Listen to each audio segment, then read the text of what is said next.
नमस्कार दोस्तों, स्वागत है आप सभी का।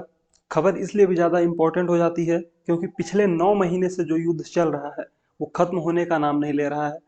रसिया और यूक्रेन का वॉर पिछले 9 महीनों से लगातार जारी है। कभी ये रूस की सेना आगे जाती है तो कभी यूक्रेन की सेना आगे जाती है। कभी रूस को पीछे हटना पड़ता है तो कभी ताबड़तोड़ मिसाइलों से रूस अटैक करता है। इसी में ये खबर निकल के आई है कि रसिया ने एक तरह से इस तरह के बॉम्ब का प्रयोग किया है जिससे लोग डायरेक्ट ही स्टीम में कन्वर्ट हो जाएंगे, यानी कि भाप में कन्वर्ट हो जाएंगे।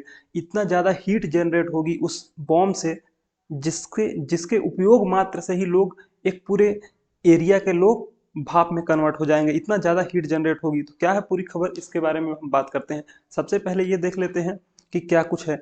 आपको पता होगा लुहांस्क, डोनेस्क, जेपोर्जिया और एक खेरसोन, ये पूरा इलाका है जिसको रूस ने अपने में मिलाने का एक ऑफिशियल अनाउंसमेंट किया, जिसके बाद यहाँ पे मार्शल लॉ लगा दिया गया। लेकिन रूस, जमीनी हकीकत यह है कि रूस की सेना इस खेरसोन को, जिस पर रूस की सेना ने कब्जा कर लिया था, लेकिन यहाँ से की खेरसोन से रूस की सेना को पीछे हटना पड़ा है। रूस की सेना पीछे हटी और यूक्रेन ने खेरसोन पे फिर से कब्जा कर लिया है। ये पक्की खबर है। और यहाँ पे एक बार फिर से जो यहाँ से यूक्रेन कीव से चलने वाली पैसेंजर ट्रेन है, वो पहली बार 9 महीने के बाद पैसेंजर ट्रेन खेरसोन में आई है।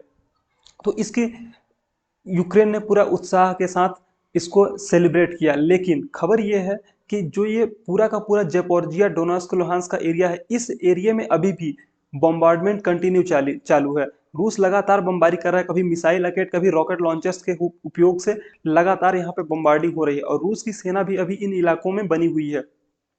साथ ही साथ ये जो इलाका है, एक यहाँ पे जो ये पुल था, उस पुल को पहले अटैक किया गया था। उसके बाद से लग रहा था थोड़ा सा कि ये जो वॉर है, वॉर में थोड़ा सा कमी आएगी, लेकिन वॉर फिर से कंटिन्यू हुई क्योंकि यूक्रेन पीछे हटने का नाम नहीं ले रहा। यूक्रेन शांति नहीं चाहता। यूक्रेन ने कुछ इस तरह की शर्तें रखी हुई हैं कि जब तक ये पूरा का पूरा इलाका, ये लुहांस्क, डोनेस्क, जपोर्जिया, खेरसोन और साथ ही साथ क्रीमिया, जो कि 2014 में क्रीमिया पर रूस ने अटैक करके उसको अपने में कब्जा कर लिया था।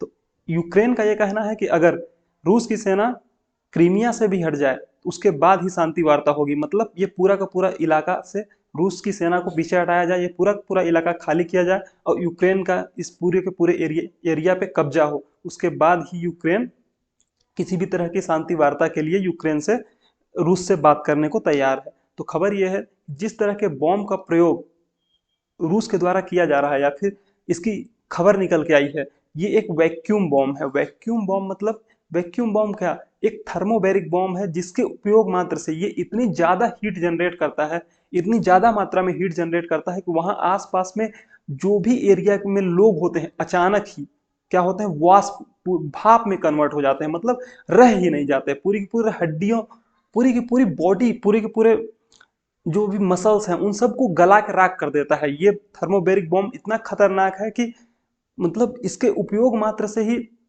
बहुत ही भीषण तबाही मचने वाली है। तो अगर इसका उपयोग रसिया लगातार करता है तो ये बहुत ही खतरनाक है। इसका प्रयोग नहीं होना चाहिए, क्योंकि इसका प्रयोग मतलब युद्ध को और आगे लेके जाना, युद्ध को और ज्यादा बढ़ाना। फिर ये शांति की तरफ नहीं है, फिर से युद्ध की तरफ जाएगा ये मामला पूरा। हम चाहते हैं कि जल्दी से जल्दी रसिया यूक्रेन का वॉर खत्म हो, दुनिया में शांति बने। लेकिन इस तरह के बॉम्ब्स का प्रयोग, इस तरह के बॉम्ब का प्रयोग हमें ये बताता है कि ये युद्ध अभी समाप्त नहीं होने वाला है। साथ ही साथ हमने ये भी देखा कि ये जो बॉम्ब है, ये पूरी तरह से आर्म्स व्हीकल्स को भी, बंकर्स को भी तबाह करने की क्षमता रखता है। ये इतना ज़्यादा हैवी बॉम्ब है। साथ ही साथ हम बात करें तो इसे न्यूक्लियर वेपन ऑफ पुअर का भी नाम दिया जाता है। थर्मोबैरिक बॉम्ब ये बहुत ही पुराना, oldest and deadliest conventional weapon के रूप में पहले यूज किया जाता था और अभी भी इसका यूज किया जाता है। सीआईए की रिपोर्ट में ये बताया गया है कि इसकी वजह से अगर कोई इंसान दूर भी है थोड़ा सा, तो उसके कान के पर्दे फट सकते हैं या फिर वो ब्लाइंड हो, अंधा हो सकता है। इसके उपयोग से इतनी ज़्यादा तबाही मच सकती है कि जिसका कोई हद नहीं। मान लीजिए ये न्यूक्लियर वेपन का छोटा रूप है, छोटे छोटे टुकड़ों का एक छोटा रूप है, न्यूक्लियर वेपन की तरह ही काम करता है। तो इस तरह का रसिया के द्वारा प्रयोग किया जाना एक बौखलाहट को दिखाता है कि जिस तरह से खेरसौन से रूस की सेना पीछे हट रही है, जिस तरह से रूस ने अपने मजबूरी में अपनी सेना को वहां से पीछे हटाया है, उसके मंसूबे मंसूबे नाकामयाब रहे हैं। ये उसकी हड़बड़ाहट, इस तरह से रसिया की ये बौखलाहट है कि वहां से रूस की सेना को पीछे हटना पड़ रहा है और वो इस तरह के बॉम्ब्स का उपयोग कर रहा है। खबर ये भी है कि ये जो थर्मिक फ्लेम थ्रोवर है, इसको रसिया ने टॉस 1A लॉन्चर है उसके थ्रू लॉन्च किया है। ये टॉस 1A एक रॉकेट लॉन्चर है जिसके सहायता से इस थर्मोबैरिक बॉम्ब को लॉन्च किया गया है। साथ ही साथ जिसकी जिसकी तबाही मचनी जिससे इतनी ज़्यादा तबाही मचनी तय है कि कुछ भी कहा नहीं जा सकता।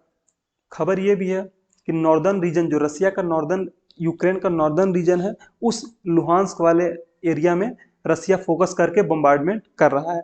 खबर इतनी ही नहीं है, रसिया यूक्रेन के वोलोदिमिर जेलेंस्की ने जो ब्रिटेन के ऋषि सुनक नए नए प्राइम मिनिस्टर हैं उनसे भी मुलाकात की है। कल ब्रिटेन के प्राइम मिनिस्टर ने सरप्राइज विजिट किया और उन्होंने